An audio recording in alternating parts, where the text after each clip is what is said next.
Sympathetic nervous system के अंदर हम बात कर रहे थे और उसमें हमने बहुत सारे जिस्म के मुख्तलिफ़ निज़ामों पे और आज़ा के ऊपर जो उसके असरात होते हैं उसको हमने देखा कि किस तरह से वो पैरासिम्पैथेटिक के बिल्कुल मुखालिफ है और उससे फ़र्क करके सिंपैथेटिक नर्वस सिस्टम हमारा हमदर्द निज़ाम जिस्म के लिए काम करता है। बेसिकली तो आप सब ने ये बार बार देखा ही कि ये हमारे हुक्म रसां आसाब इसको मुतहर्रिक करते हैं, लेकिन ज़ाहिर बात है कि ख़बर रसा भी एहसास कर रहे हैं और सारा सिस्टम एक चल रहा है।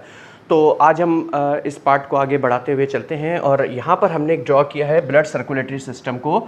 ये खून का निज़ाम दौरान खून है और इसके साथ हमने एक लीवर को ड्रॉ किया है। लीवर के साथ एक हमने बड़ा हेपाटोसाइट यहाँ पर हमने ड्रॉ किया है क्योंकि लीवर हेपाटोसाइट्स पे मुश्तमिल होता है। इसके साथ साथ यहाँ पर हमने एक हमारा इरादी उज़लात में से एक मसल को ड्रॉ किया है और यहाँ पर हमने पेंक्रियास को, हमारे लबलबे को ड्रॉ किया है और पेंक्रियास के साथ साथ एक फ्री फैटी एसिड के लिए जो हमें चाहिए होते हैं उसके लिए फैट सेल को एक ड्रॉ किया है जिसको एडिपोसाइट्स या लाइपोसाइट भी कहा जाता है। ये तीनों नाम है, हम चाहे इसको फैट सेल्स बोलें या जो बोलें वो हमारे लिए है। और ये आप जानते ही हैं कि जिल्द के नीचे सबक्यूटेनियस लेयर के नीचे भी एक चर्बीली जो तय होती है वहाँ पर ये पाए जाते हैं। इसके अलावा हिप्स में चर्बीले जो मकामात हैं या बहुत सारे इंटरनल ऑर्गन्स हैं जिनके ऊपर या उनके दरमियान में भी चर्बीला मादा होता है जिसके अंदर ये सेल्स पाए जाते हैं और बेसिकली ये क्या अपने अंदर एनर्जी स्टोर करते हैं। तो जब सिंपैथेटिक नर्वस सिस्टम हमारा ऑन हो गया है खौफ की हालत में, गुस्से की हालत में और अब वहाँ से या तो मुकाबला करना है या भागना है या और ऐसे भी सिंपैथेटिक नर्वस सिस्टम उस वक्त भी ऑन हो जाता है जिस वक्त हमारे जिस्म को उसकी जिस्म के किसी माहौल या किसी और रद्द अमल के नतीजे में बचाव के लिए भी ज़रूरत है। वो हम जैसे जैसे हम आगे बढ़ेंगे तो हम मज़ीद भी समझते जाएंगे। तो आप मुझे बताएं कि जब सिंपैथेटिक नर्वस सिस्टम ऑन हो गया तो क्या जिस्म को एनर्जी की ज़रूरत नहीं होगी? बिल्कुल होगी। तो जिस्म को जो ज़रूरत होगी एनर्जी की, तो एनर्जी कहाँ पाई जाएगी? हमारे खून में। तो खून में एनर्जी के लिए कहाँ स्टोर शुदा है वो उसने लेकर के आनी है ये फैट सेल्स के अंदर से, एडिपोसाइट्स के अंदर से, ठीक है। और इसके साथ साथ हमारे खून के अंदर ग्लूकोज का लेवल ज़्यादा होना चाहिए कि कम? ज़्यादा होना चाहिए क्योंकि ज़्यादा ग्लूकोज की ज़रूरत है और वो मेंटेन रहनी चाहिए ब्लड सर्कुलेशन के अंदर। अगर वो मेंटेन ना रहे और अगर वो ग्लूकोज साथ में खर्च हो जाए, पेरिफेरल जो हमारे टिश्यूज़ हैं हमारे जिस्म में फैले हुए हैं, अगर वो उनमें जा कर के खर्च हो जाए तो खून में क्या वो मिकदार मुनासिब रहेगी कि नहीं रहेगी, इसको अब हम समझते हैं यहाँ पर, ठीक है। तो हमें क्या क्या चाहिए था? हमें ग्लूकोज भी हमें ज़्यादा चाहिए, हमें ग्लूकोज क्या चाहिए? हमें ज़्यादा चाहिए और हमें जो फ्री फैटी एसिड्स हैं वो भी ज़्यादा चाहिए ताकि हमारी एनर्जी मेंटेन रहे। आइए इसको समझते हैं कि ब्लड में किस तरह से मेंटेन होती है। नॉर्मल हालात के अंदर जब अभी इंसान नॉर्मल है तो उस वक्त क्या होता है कि खून में से ग्लूकोज लीवर में जाती है हेपाटोसाइट्स के अंदर और हेपाटोसाइट्स से क्या होता है कि हेपाटोसाइट्स से वो इसको ग्लाइकोजन की सूरत में महफूज कर लेती है। किस सूरत में कर लेती है? ग्लाइकोजन। एक प्रोसेस होता है पूरा, ये अपने पाथवे से इसको कंप्लीट करती है, यानी यहाँ से ग्लूकोज आई इसके अंदर ये और वहाँ पर प्रोसेस हो करके, जिसकी तफसील में भी हम नहीं जा रहे, प्रोसेस हो करके इसने यहाँ पर ग्लाइकोजन की सूरत में स्टोर कर दिया और जब ज़रूरत होगी तो उस ज़रूरत के तहत, ज़रूरत के वक्त यहाँ से ग्लूकोज ने रिलीज़ होना है और रिलीज़ हो करके खून के अंदर वापस शामिल हो जाना है। यहाँ से ये जो बनी हुई ग्लूकोज ये गई, स्टोर हो गई, स्टोर होने के बाद बवक्त ज़रूरत ये वापस आई और ये जो वापस आई ये कौन सा प्रोसेस हुआ? इसका दूसरा पाथवे नंबर 2 इसका बन जाता है जिसके तहत इसको क्या कहेंगे? ग्लाइकोजेनोलाइसिस। ये कौन सा प्रोसेस होगा? ग्लाइकोजेनोलाइसिस, ठीक है। ये कौन सा प्रोसेस? जब ग्लाइकोजन को ब्रेक डाउन करके ज़रूरत के तहत खून के अंदर मतलूबा ग्लूकोज की मिकदार को पूरा कर दिया जाए। तो ये आपने देखा ये नॉर्मल फंक्शन के अंदर होता है। लेकिन जब सिंपैथेटिक नर्वस सिस्टम के ऑन होने के बाद अब जब हालात बदल गए हैं तो इस खून के अंदर ग्लूकोज की ज़रूरत है।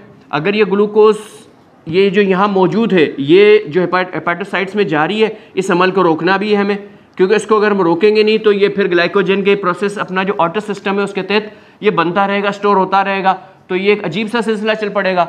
हमें ये नहीं करना। हमें यहाँ पर क्या करना है? जिस्म को क्या ज़रूरत है कि ये जो ग्लूकोज है ये हेपाटोसाइट्स में ना जाए और जा कर के यहाँ पर स्टोर ना हो, ग्लाइकोजन की शक्ल ना बने, लेकिन पहले से स्टोर जो ग्लाइकोजन है वो हमारे पास ब्लड में आती रहे और ब्लड के अंदर ये मेंटेन रहे। इसके साथ साथ क्या इंसुलिन उसको भी खून में उसी मिकदार से जारी होना है या कम आना है या ज़्यादा आना है? ज़्यादा नहीं आ सकती। ज़्यादा इंसुलिन आएगी तो क्या होगा, हमें तो खून में मेंटेन करना है। अगर ज़्यादा इंसुलिन आ जाएगी, बीटा सेल्स अगर यहाँ से ज़्यादा इंसुलिन का खराज करेंगे तो क्या होगा, हमारे पेरिफेरल टिश्यूज़ के अंदर वो ग्लूकोज स्टोर हो जाएगी, चली जाएगी उसके काम में कंज्यूम होने के लिए। तो क्या होगा, हाइपोग्लाइसेमिया हो जाएगा हमें। और जिस वक्त हमें फाइट एंड फ्लाइट की ज़रूरत है तो क्या ऐसी सिचुएशन हाइपोग्लाइसेमिया की क्या हमें मदद देगी, फ़ायदा देगी? और जब हाइपोग्लाइसेमिया यानी कि शुगर जब टिश्यूज़ के अंदर ज़्यादा मिकदार में वहाँ पहुँच रही है, बहुत ज़्यादा चली गई है, तो दिमाग के अंदर ब्लड से भी तो सिग्नल जाएगा कि खून में कम हो गई, क्योंकि यहीं से खून से निकली। जब वो खून में कम हो गई तो क्या दिमाग से दोबारा भूख के सिग्नल नहीं आएंगे कि खाना खाओ, ताकि जल्दी से ग्लूकोज दोबारा प्रोड्यूस हो, क्योंकि ब्लड में कम हो गई, वो इस्तेमाल हो गई सारी। तो क्या जिस वक्त हम दौड़ रहे हैं, कोई कुत्ता पीछे लगा हुआ है या कोई डाकू पीछे लगा हुआ है या कोई और ऐसी सिचुएशन है, हम लड़ रहे हैं, फाइट कर रहे हैं या भाग रहे हैं, तो क्या ऐसी सिचुएशन के अंदर क्या कोई खाना खाने बैठेगा, क्या भूख लग गई छोड़ो थोड़ी देर वक्फा करते हैं? ऐसा तो नहीं होगा ना। तो फिर क्या होगा, इंसुलिन क्या ज़्यादा होगी या कम? इंसुलिन कम होगी। कम होगी तभी तो यहाँ ग्लूकोज मेंटेन रहेगी, क्योंकि यहाँ मेंटेन ग्लूकोज रहेगी तो इसी ने ही हमारे स्केलेटल मसल्स को भी ज़रूरत कहते हैं, जिन जिन आज़ा में हमने फाइट करना है, मुक्का मारना है, लाते चलानी है, दौड़ना भागना है, कुछ भी करना है, तो ऐसी सिचुएशन के अंदर वहाँ पर ज़रूरत है ग्लूकोज की, तो उसके लिए वो तैयार रहे वहाँ पर। ठीक है ना। तो इसलिए इंसुलिन कम होगी। तो अब हमें क्या क्या पता चल गया, इंसुलिन का यहाँ कम होना है, ग्लूकोज का यहाँ इजाफी होना है और फ्री फैटी एसिड्स का भी इजाफा होना है। फ्री फैटी एसिड्स का क्यों इजाफा होना है? हमने बताया कि एनर्जी का स्टोर होता है, इसके अंदर एनर्जी होती है, ये ब्लड के अंदर एनर्जी सोर्स के तौर पर भी काम कर रही होती है, एज वेल एज मजीद क्या काम करेगी, ये ब्लड से हेपाटोसाइट्स के अंदर भी जाएंगे। ये क्या जाएंगे, फ्री फैटी एसिड। अभी हम देखते हैं कि आएंगे कहाँ से। अभी हम देख रहे हैं कि इसके अंदर जब ये इजाफी होंगे तो फिर ये इसके अंदर हेपाटोसाइट्स के अंदर दोबारा जाएंगे और ये यहाँ पर से मज़ीद ग्लूकोज को जारी करवाएंगे ग्लाइकोजन से, यानी नॉन कार्बोहाइड्रेट सोर्सेस के ज़रिए से भी यहाँ पर शुगर ग्लूकोज बन करके आ रही है और ब्लड में शामिल हो रही है। तो इस अमल को क्या कहेंगे, जो एक और निज़ाम भी यहाँ पर मुतहरक हुआ, इसको कहेंगे ग्लाइकोनियोजेनेसिस। ग्लाइको ग्लूकोज के लिए है, नियो न्यू नई के लिए, जेनेसिस बनाने के लिए। तो ये बनी किससे, नए सोर्स से। पहले तो उसका अपने स्पेशलाइज्ड पाथवे था जो रेगुलर उसका चलता है, लेकिन यहाँ पर क्या हुआ, पाथवे वो है लेकिन उसको एक्टिवेट करने का काम एक नए सिस्टम ने किया, फ्री फैटी एसिड्स की वजह से हुआ। इसने यहाँ से ग्लूकोज को मजीद बढ़ाया। तो अब हमारे पास ग्लूकोज यहाँ पर हाई हो रही है ब्लड के अंदर। ठीक है, ये अमल समझ में आ गया, सिंपल ही है।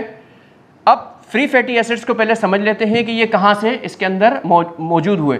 लेकिन यहाँ पर बीटा रिसेप्टर, जो बीटा 2 एड्रेनर्जिक रिसेप्टर भी मौजूद है।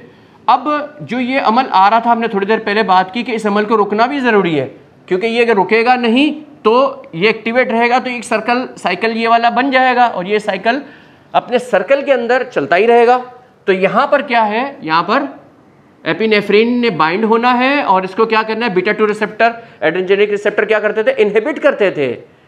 तो इनहिबिट करेंगे यहाँ पर ताकि ये वाला प्रोसेस रुका रहे और इसको एक्टिवेट रखेंगे। किसके ज़रिए से हुआ, एपिनेफ्रिन के ज़रिए से। एपिनेफ्रिन ने इस सिस्टम को ऑन रखा, पाथवे नंबर 2 और 3 को ऑन रखा और पाथवे नंबर 1 को इनहिबिट कर दिया ताकि ये अमल रुका रहे। ये तब तक इनहिबिट रहेगा जब तक सिंपैथेटिक नर्वस सिस्टम का ऑन है हमारे जिस्म के अंदर, और जिस वक्त ये ऑफ हो जाएगा, पैरासिम्पैथेटिक चार्ज संभाल लेगा तो ये लॉक खुल जाएगा यहाँ से और दोबारा वो अपने नॉर्मल अमल में आ जाएगा और फिर ये फ्री फैटी एसिड्स का और ये अमल भी रुक जाएंगे। तो इस सबको समझना, अगर आप शुगर पे, ब्लड प्रेशर पे, जिस्म की ताकतों पे, जिस्म के निज़ामों को सही करने पे अगर आप माहिर तबीब बनना चाहते हैं तो इन निज़ामों को गौर से समझें। ये निज़ाम एक एक लफ्ज़, एक एक जुमला इसमें बहुत कीमती होता है, बड़ी बारीक बिनी से छान छान के लाया जाता है आपके लिए। तो यहाँ पर हम फ्री फैटी एसिड्स पे बात करना शुरू कर रहे थे। तो ये एक जो है हमने फैट सेल ड्रॉ किया है यहाँ पर, जिस पे एक रिसेप्टर को भी हमने दिखाया है, और लेकिन साथ में लिखा है बीटा 3। बीटा 3 क्यों लिखा है? बेसिकली ये बीटा 1 रिसेप्टर है, लेकिन बीटा 1 रिसेप्टर मॉडिफाई होकर के बीटा 3 हो चुका है, ठीक है ना। इसके अमल जब हम रिसेप्टर में जाएंगे तो फिर हम मजीद इन मॉडिफिकेशन वगैरह को भी समझने की कोशिश करेंगे। फिलहाल हम यहाँ देख रहे हैं कि ये बीटा 3 रिसेप्टर है। इसके साथ एपिनेफ्रिन ने आके बाइंड होना है। एपिनेफ्रिन कहाँ से आएगी? ब्लड से, क्योंकि ब्लड में सर्कुलेट कर रही है।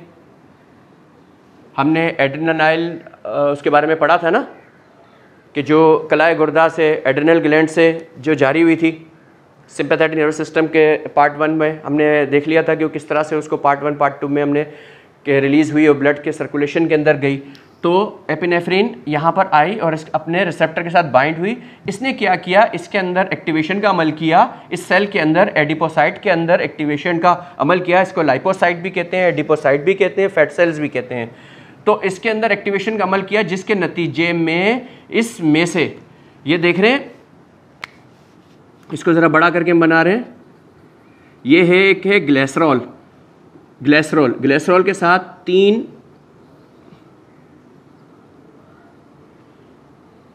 ये ग्लिसराइड्स हैं। इसी वजह से इसको कहते हैं ट्राई, यानी 3 और ग्लिसराइड्स। अब ये ट्राइग्लिसराइड्स ये ब्रेक डाउन होंगे और ये 3 ग्लिसराइड्स अलग होकर के कहाँ पर आएंगे? इसमें से ब्रेक डाउन होकर के ब्लड सर्कुलेशन में शामिल होंगे, free fatty acid.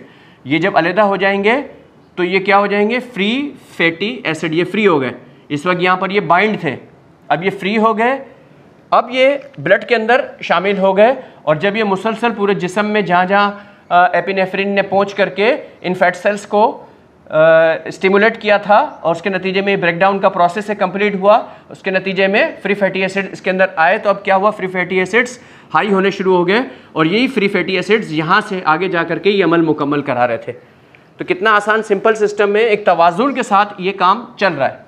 Free fatty acid भी आ गए, ग्लूकोज या ब्लड के अंदर मौजूद है, और मज़ीद जो जिस्म में जो ग़िज़ाई मादे हज़म हुए हुए थे उससे जो जनरेट होकर के यहाँ स्टोर थे, इस स्टोर से भी यहाँ खून के अंदर मतलूबा मिकदार अब पूरी होती चली जा रही है। लेकिन अभी हमारे पास एक अमल बाकी है इंसुलिन के रोकने का, क्योंकि इंसुलिन को रोकना भी ज़रूरी है। इंसुलिन इसमें क्या होनी चाहिए? हमारे पास इंसुलिन लो होनी चाहिए ब्लड में इस वक्त। तो लो इंसुलिन के लिए क्या होना ज़रूरी है? या बीटा सेल हमने आइलैंड ऑफ लैंगरहॉर्न्स पेंक्रियास के अंदर का ये पार्ट छोटा सा दिखाया है, जिसमें कुछ बीटा सेल्स को दिखाया गया है। इन बीटा सेल्स के ऊपर, बीटा सेल्स नहीं इंसुलिन रिलीज़ करनी होती है, तो इन बीटा सेल्स के ऊपर अल्फा-2 एड्रेनर्जिक रिसेप्टर मौजूद है, ठीक है। इसको थोड़ा बड़ा कर लेते हैं, बीटा सेल, और इस पर ये रिसेप्टर आप समझते हैं ना, 1 2 3 4 5 6 7, ये 7 मरतबा इस की मेम्ब्रेन को क्रॉस करते हैं, तो इसलिए इसको सर्पेंटाइन रिसेप्टर भी कहते हैं। ये 7 मरतबा 7 पास रिसेप्टर 7 मरतबा ये इस मेम्ब्रेन को क्रॉस करता है, और फिर ये आगे अभी हम रिसेप्टर में जब जा रहे हैं तो वहाँ हम पढ़ेंगे कि किस तरह से ये जो प्रोटीन होते हैं आगे इसके साथ, जिनके साथ ये बाइंडेड होते हैं, उसमें इनहिबिट और एक्टिवेशन का काम ये किस तरह से करते हैं, वो रिसेप्टर की क्लास के अंदर हम मुकम्मल करते हैं। तो इसके साथ जब ये क्या चीज़ बाइंड होगी, यहाँ पर क्या है खून में बढ़ी हुई? एपिनेफ्रिन। एपिनेफ्रिन आई यहाँ पर, एपिनेफ्रिन यहाँ भी जा रही थी, यहाँ भी ब्लड से जा रही है। तो ये एपिनेफ्रिन ने क्या किया? यहाँ पर बाइंड हो करके इस अमल को क्या किया? क्योंकि यहाँ पर कौन सा रिसेप्टर लगा हुआ है अभी? ये अल्फा-2 एड्रेनर्जिक रिसेप्टर, और अल्फा-2 ने क्या करना है? इनहिबिट करना है। इनहिबिट होगा तभी तो ये इंसुलिन की पैदाइश को कम करेगा। तो लिहाजा क्या होगा? इंसुलिन की पैदाइश बढ़ेगी या कम होगी? इंसुलिन ब्रेक कर दिया, अब ये प्रोड्यूस नहीं हो रहा। तो इससे क्या फ़ायदा हुआ? अब ब्लड के अंदर इजाफी इंसुलिन नहीं आ रही और यहाँ पर जो ग्लूकोज है वो प्रॉपर मेंटेन है, और जहाँ उसको ज़रूरत है, जिसके मुताबिक उसने खर्च होना है, जिस जगह पे ज़रूरत है जिस्म फैसला करेगा और वहाँ पर वो ग्लूकोज प्रॉपर तरीके से खर्च होगी। तो कितना सिंपल सिस्टम के तहत हमने इन तीनों चारों सिस्टम को भी देख लिया कि हमारे लिवर पे, पेंक्रियास पे और एडिपोसाइट्स पे इसके क्या असरात होते हैं, और ब्लड सर्कुलेशन के अंदर ग्लूकोज किस तरह से मेंटेन रहती है। अच्छा, मुझे ये बताएं कि अगर सिंपैथेटिक नर्वस सिस्टम ऑन हो और अगर उस शख्स का ग्लूकोज चेक करें, हम डायबिटिक्स की जो चेकिंग की मशीन होती है हमारी, उसके ज़रिए से हम उसका ब्लड लेके चेक करें, तो क्या होगा? यहाँ पर ब्लड शुगर की क्या पोजीशन होगी? यहाँ पर देखें ना, ग्लूकोज तो ज़्यादा मिकदार में चल रहा है, ठीक है। तो यहाँ पर ये शो क्या करेगा? ग्लूकोज बहुत ज़्यादा है। तो क्या ऐसी पोजीशन में हम फैसला कर लेंगे कि ग्लूकोज बहुत ज़्यादा है? ऐसा नहीं कर सकते हम, क्योंकि हमें देख करके समझ करके चलना है। अच्छा, यहाँ पर हमने एक और चीज़ को भी समझना है। इस सिस्टम को तो हमने समझा, इसमें कोई सवाल साथियों का? कोई नहीं, समझ में आ गया? ठीक है, वरना राइट डाउन कर लें तो हम आखिर में दोबारा करते हैं। तो यहाँ पर एक हमने स्केलेटल मसल बनाया है। स्केलेटल मसल कौन सा होता है? इरादी उज़लात में से एक मसल को बनाया, एक रिप्रेजेंट कर रहे हैं हम, ठीक है। अब इन मसल्स ने इस वक्त चूँकि बहुत ज़्यादा काम करना है, तो जब इन्होंने बहुत ज़्यादा काम करना है तो इनको खुराक भी ज़्यादा चाहिए, इनको इनकी तमाम ज़रूरियात को भी पूरा होना बहुत ज़रूरी है। तो इनकी ज़रूरियात को पूरा करने के लिए यहाँ से ग्लूकोज तो आ रहा है, ये ग्लूकोज तो इसको फीड हो रहा है, ठीक है। लेकिन इस सारे सिस्टम के ऑन होते हुए यहाँ से एक और प्रोडक्ट भी रिलीज हो रही होती है, पोटेशियम। पोटेशियम भी रिलीज होकर आ रही है। याद रखें एक बात, ग्लूकोज के साथ साथ पोटेशियम ने सफ़र करना होता है। ग्लूकोज जहाँ जहाँ जा रही है, ये समझे एक दोस्तों की तरह है, इन दोनों दोस्तों ने इकट्ठे ही जाना है, इकट्ठे रहना है, ठीक है। क्यों रहना है, हम शुगर की क्लासों में भी जाएंगे, वहाँ समझेंगे। कुछ बात यहाँ समझ रहे हैं, इस पोटेशियम ने भी इस के अंदर आना है, इन दोनों ने यहाँ पर अपना काम करना है, पोटेशियम ने भी और ग्लूकोज ने भी। अब ग्लूकोज के साथ पोटेशियम ने जब यहाँ पर आना है तो हाइपरक्लाइसेमिया का ख़तरा भी रहता है। हाइपरक्लाइसेमिया यानी पोटेशियम का अगर बढ़ जाए तो बहुत ख़तरनाक मामला भी हो सकते हैं, लिहाजा उसको मेंटेन भी रखना है। लेकिन यहाँ पर ये इजाफी आ रही है। लेकिन इसके साथ साथ आप देखें कि यहाँ पर हमने ये कुछ एटीपेजेस भी बनाए हैं, जो कि कौन से हैं? Sodium potassium ATPases. हमने सोडियम पोटाशियम एटीपेजेस और इस तरह की बहुत सारी बातें अपने यूरिन के ऊपर, कारोरे के ऊपर जो मुख्तलिफ़ क्लासें की हैं, उनके अंदर इन एटीपेजेस का मुख्तलिफ अमल दिखाया है कि किस तरह से ये यूरिन फॉर्मेशन करते वक्त जो नेफ्रॉन के अंदर से प्रोडक्ट जारी है उसमें से किस तरह से वो छांटी करते हैं और फासिद मवाद को उसमें डालते हैं, ज़रूरी मवाद को वापस ब्लड सिस्टम में ले जाते हैं। तो वह एटीपेजेस का काम हमने बताया भी था, मज़ीद भी बताते हैं। तो यहाँ पर क्या हो रहा है कि इस अमल के नतीजे में भी एक्शन पोटेंशियल का अमल होता है। एक्शन पोटेंशियल के अमल के नतीजे में क्या होगा कि इसमें से पोटेशियम ने बाहर आना है और सोडियम ने अंदर जाना है। यहाँ पर सोडियम जब अंदर जाएगा, पोटेशियम यहाँ से बाहर आ रहा है। यहाँ पर जो ये ग्लूकोज और इसका ट्रांसफर सिस्टम हो रहा है, तो इसमें क्या हो रहा है? सोडियम और पोटेशियम, ये पोटेशियम बाहर आ रहा है, सोडियम अंदर जा रहा है। अब ये जो पोटेशियम बाहर आ गया है, इसको भी तो दोबारा अंदर जाना है। इस काम को मुकम्मल करने के लिए ये एटीपेजेस मौजूद हैं। ये जो पोटेशियम को वापस ले जाने के लिए, क्योंकि पोटेशियम का अंदर रहना ज़रूरी है। देखें ना, पोटेशियम यहाँ से भी आ रहा है ग्लूकोज के साथ, और इसके अंदर से भी, इसके टिश्यूज़ के अंदर से भी रिलीज़ हो रहा है। तो ये रिलीज़ हो रहा है तो इजाफी हो जाएगा ना, तो लिहाजा इस पोटेशियम को भी वापस जाना है अंदर, और यहाँ से जा रहा है एज वेल एज वो तो अंदर जा ही रहा है। तो नतीजे में क्या होता है? ये एटीपेजेस यहाँ पर ये काम करके और इस इजाफी पोटेशियम को कंट्रोल कर लेते हैं, ताकि ये अमल एक तसलसल के साथ जारी रहे और खून के अंदर पोटेशियम का लेवल मेंटेन रहे।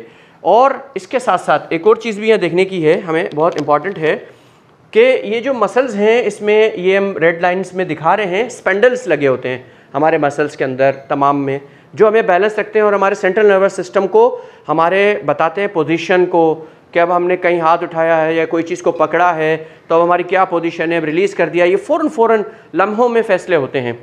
तो अब उस हालत के अंदर जब सिंपैथेटिक नर्वस सिस्टम ऑन हुआ है तो क्या होता है कि वो बहुत ज़्यादा एपिनेफ्रीन को रिलीज़ कर रहा होता है, और यहाँ पर ये एपिनेफ्रीन के लिए बहुत सेंसिटिव होते हैं। जब नॉर्मल लेवल पे एपिनेफ्रीन आ रही होती है तो इसको प्रॉपर मेंटेन रखती है और दिमाग को पता होता है अब हाथ यहाँ पर है या यहाँ पर रखा है या पंच मार रहे हैं या जो भी पोजीशन है, तो या भाग दौड़ कर रहे हैं, तो उन हालतों के अंदर दिमाग को पोजीशन का पता होता है, उसी के मुताबिक वो दूसरे मसल्स को बैलेंस करने के लिए सिग्नल दे देता है और हर चीज़ मेंटेन रहती है। अब हमने हाथ ऐसे रखे हैं तो मेंटेन रहते हैं, लेकिन सख्त गुस्से, खौफ या ऐसे भागदौड़ के नतीजे में ऐसे लोगों को देखा गया है कि जिन पे कपकपी तारी हो जाती है, टांगें कांपने लगती हैं। जैसे हमारे यहाँ एक चलता है कांपे टांगती हैं, तो वहाँ पर टांगों में कपकपी आने शुरू हो जाती है, हाथों में लर्जा आना शुरू हो जाता है, वाइब्रेट हो जाता है, शदीद गुस्से के अंदर बंदा कांपना शुरू हो जाता है, गुस्सा शदीद है, खौफ शदीद है, उसके अंदर भी कपकपी तारी हो जाती है, कोई डर आ जाए उसमें भी इंसान थरथराना शुरू हो जाता है, कपकपी तारी होने शुरू हो जाती है। तो वहाँ क्या होता है, एपिनेफ्रीन सिंपैथेटिक नर्वस सिस्टम के ऑन होने की वजह से बहुत ज़्यादा ब्लड में सर्कुलेट करती हुई उन मसल्स तक जा रही है। कौन से मसल्स तक? स्केलेटल इरादी उज़लात तक जा रही है, और उन इरादी उज़लात को बहुत ज़्यादा स्टिमुलेट कर रही है और अलग अलग जगहों पे जा करके कर रही है। कभी वो ऊपर वाले मसल को कर रही है, कभी नीचे वाले मसल को कर रही है, कभी ऊपर कभी नीचे कभी दाएं, तो इस तरह से वो मुख्तलिफ मसल्स को मुसलसल कर रही है। तो हमारा सेंट्रल नर्वस सिस्टम क्या करता है, वो उसको एग्जैक्ट लोकेट नहीं कर पाता, और वो अभी उसका एक फैसला करता है कि इसको दूसरे को ऐसा करूँ, इतनी देर में वो दोबारा पहले वाले टिश्यू को या दूसरे वाले टिश्यू को मुतहरिक कर चुकी होती है और बहुत रैपिडली फायर कर रही होती है, जिसके नतीजे में क्या होता है, कपकपी तारी होनी शुरू हो जाती है। तो इस तरह से मुख्तलिफ जो हमारे पास आते हैं मरीज़, तो उनको हमने समझना है कि इसका ये जो मर्ज़ आया है, इसमें जो प्रॉब्लम आई है वो क्यों आ रही है, उसके बैक पे क्या चल रहा है, वो किस सिचुएशन के तहत आया है, वो किस हालात के अंदर रहता है, उसका ये सबब मर्ज़ क्या है। असबाब मुमर्रज़ा के अंदर हमने देखा था कि असबाब मर्ज़ को हमने समझना है। जिसने सबब मर्ज़ को समझ लिया तो सबब मर्ज़ का इलाज सेहत पे लेके जाता है। हमेशा सबब मर्ज़ को ढूंढना है, ना कि हमने अलामात के पकड़ करके और करना। अलामातें तहरीक के बारे में हमें रहनुमाई तो कर देती हैं, हम उसके नतीजे में उस मर्ज़ को, उस फॉल्ट को ढूंढें और उसके बाद उसको जब सॉल्व करते हैं तो सिस्टम सही हो जाता है।